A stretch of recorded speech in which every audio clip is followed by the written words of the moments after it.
Dear friends, in my lecture series on the salt analysis, in the previous lecture, that is lecture number 4, we discussed about the preparation of the salt solutions for performing the confirmatory tests.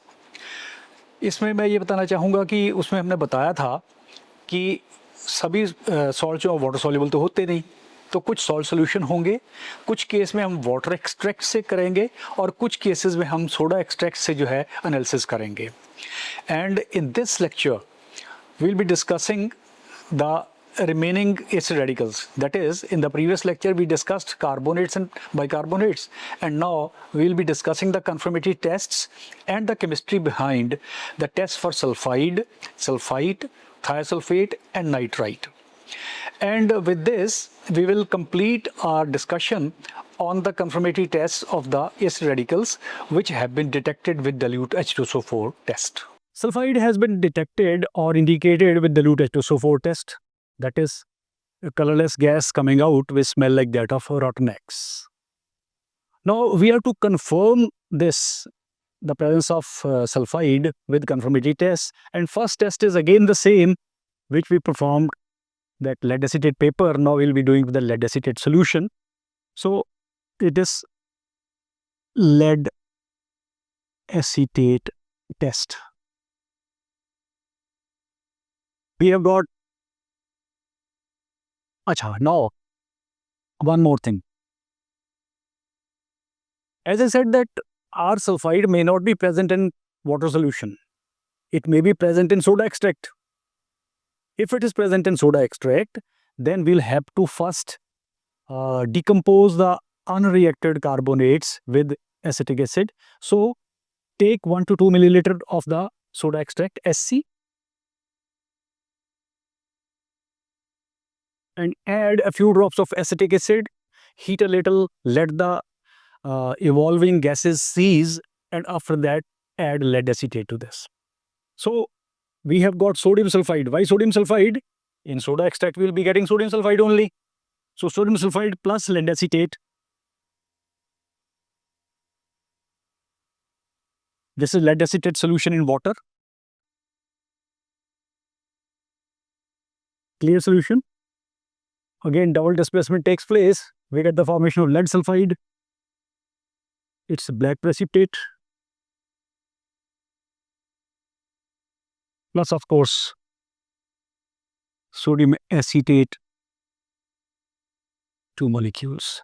So, if an addition of acetic acid followed by the addition of lead acetate solution, the solution gives black precipitate, it confirms the presence of sulfide. Now, second test for sulfide is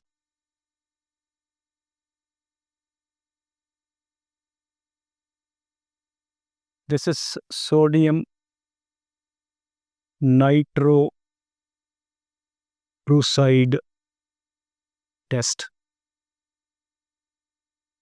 What this test is? To the salt solution, we add a few drops of sodium nitroprusside solution. Sodium nitroprusside is this, Na2 FeCN5NO. This is sodium nitroprusside. We add sulfide to it.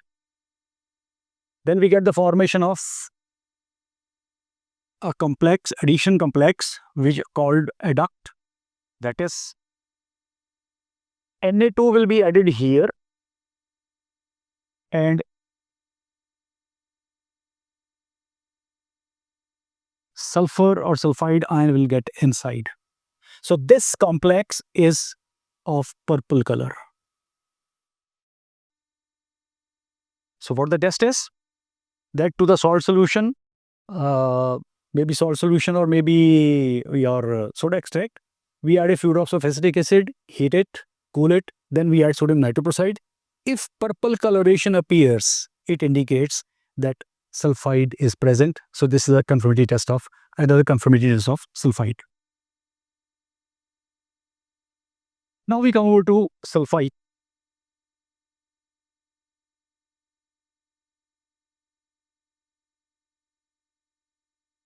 sulfite. This is SO3 2 negative.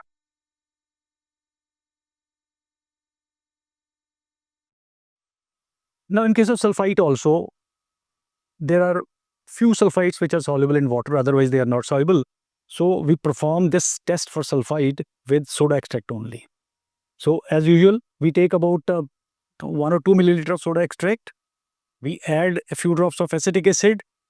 We heat it, and then we add a few drops of, say, about 1 milliliter of barium chloride solution in water. If sulfite is present, then we'll get white precipitate. And this white precipitate will be soluble in dilute HCl.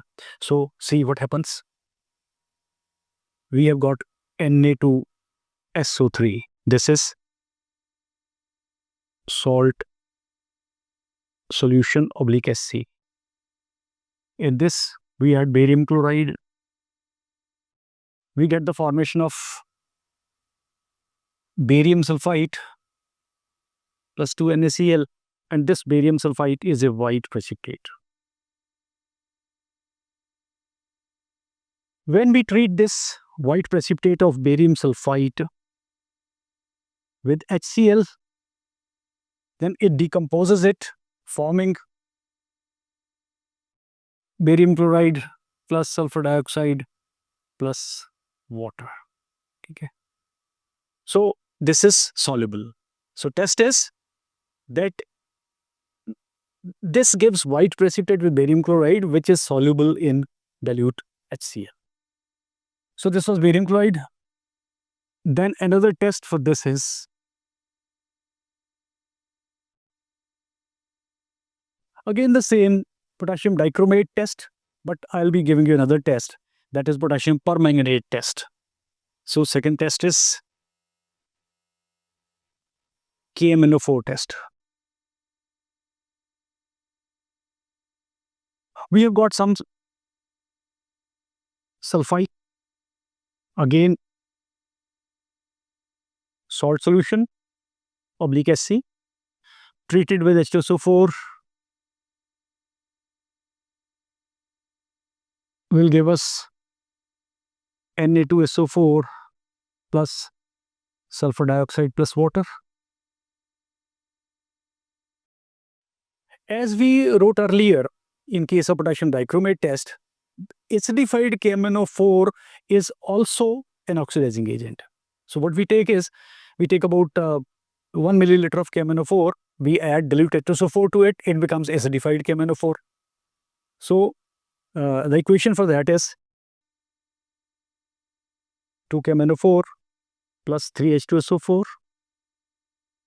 That gives us K2SO4 plus 2MnSO4 plus 3H2O plus 5O.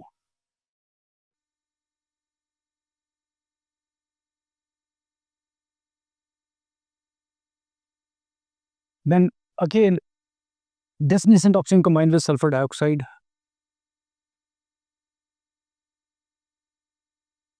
This will give you H2SO4.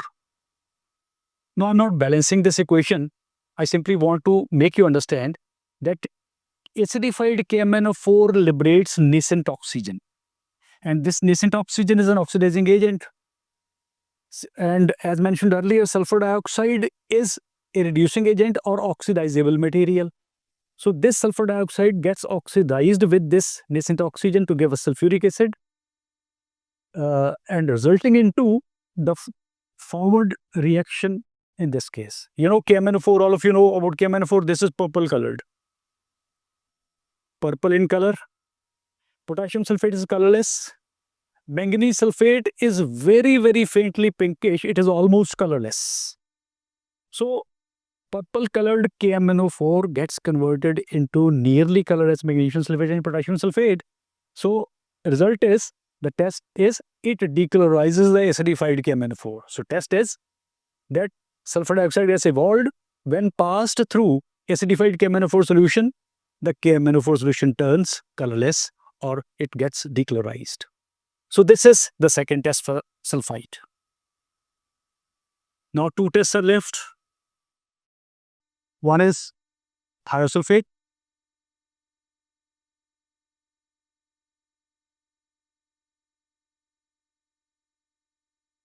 So thiosulfate S2O3 2 negative. Indication only you know that when a thiosulfate is treated with dilute H2SO4, you get the liberation of sulfur dioxide gas with the precipitation of sulfur. Now, sulfur dioxide gas you can detect with usual tests, but here we'll be giving you some two different tests to confirm thiosulfate. First test is iodine test. Iodine test. What happens? We take sodium thiosulfate. This is present in, again, salt solution, oblique SC.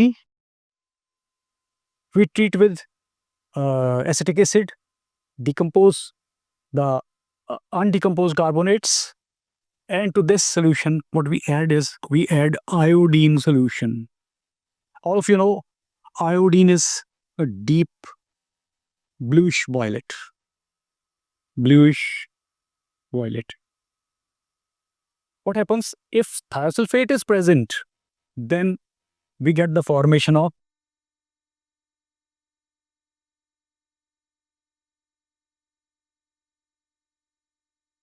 sodium tetrathionate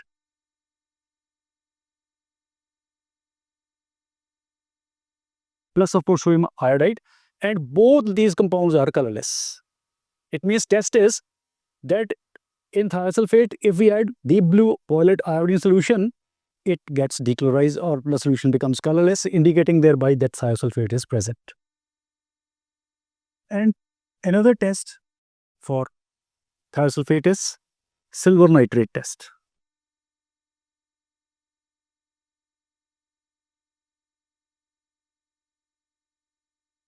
AgNO3 test. Again, we have got sodium thiosulfate, again salt solution, oblique SC, then addition of acetic acid to decompose the undecomposed carbonates, and to this we add silver nitrate solution in water. You know, silver nitrate solution in water is water soluble, it's colorless. What do we get is we get the formation of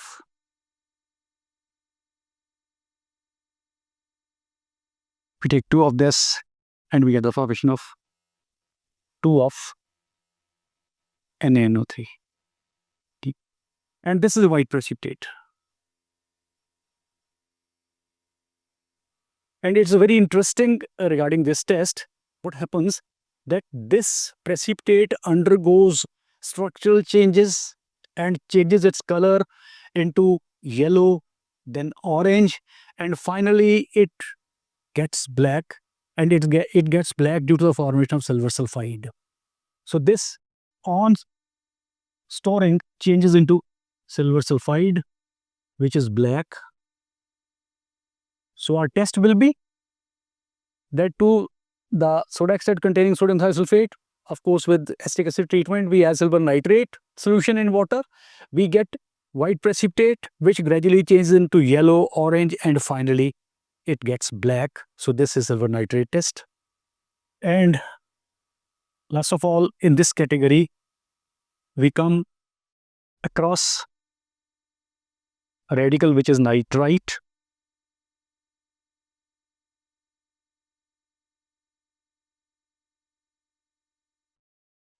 One test for nitrite again is that nitroso-ferrous sulfate. We have already done it. That in that case also, what happens, you see, nitrites are soluble in water. So this you can perform with water extract. We'll get nitrite. We treat this as sulfuric acid, dilute H2SO4. This will give us, we take 2 of this, we get the formation. We have written this equation earlier. Plus we get 2HNO3, 2HNO2. 2HNO2 will give us ultimately a molecule of HNO3 plus 2 molecules of this NO plus of course water. And this NO, when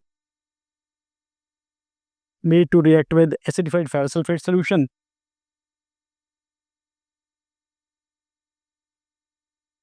acidified ferrous sulfate solution. This will give us FeSO4.NO, that is nitrosoferrous sulfate.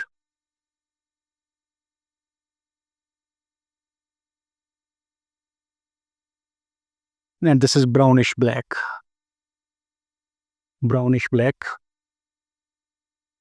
So what this test is, that to the water extract, we add a few drops of dilute H2SO4 and followed by the addition of acidified ferrous sulfate solution, freshly prepared ferrous sulfate solution to it. That freshly prepared ferrous sulfate solution will turn dark brownish or black to the formation of this. So this is the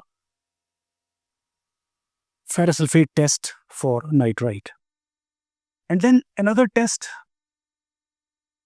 for nitrite is Ki test, Ki/starch test. We take salt solution, so let us say NaNO2.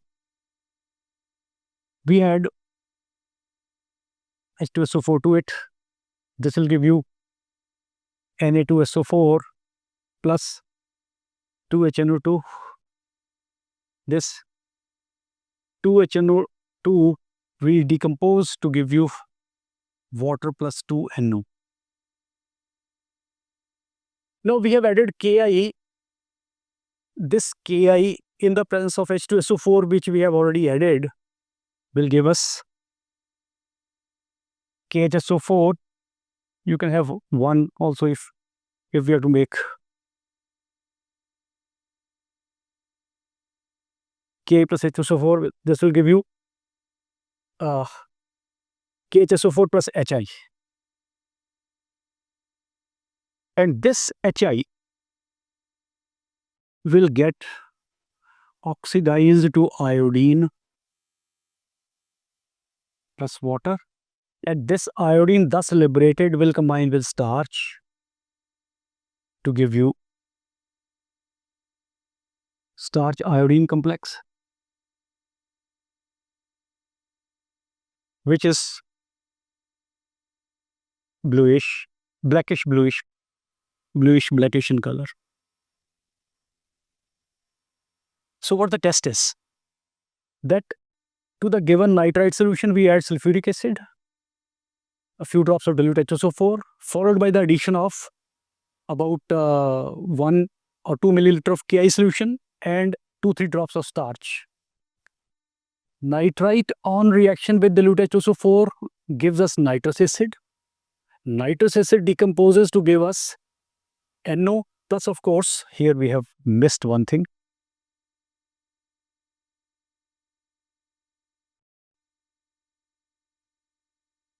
This nascent oxygen, and this nascent oxygen combined with HI. From where did we get HI?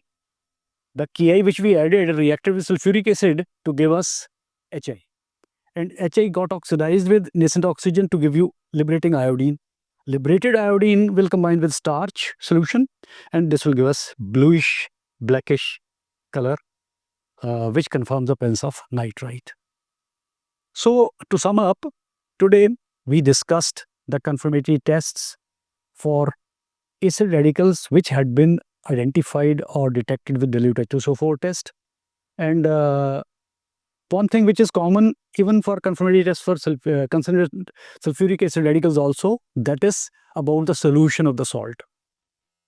So regarding that, I said that it may be water solution, it may be water extract, or if the salt is not soluble, so as to make the acid radical soluble, we'll have to convert it into its sodium salt, and for that we have to prepare soda extract.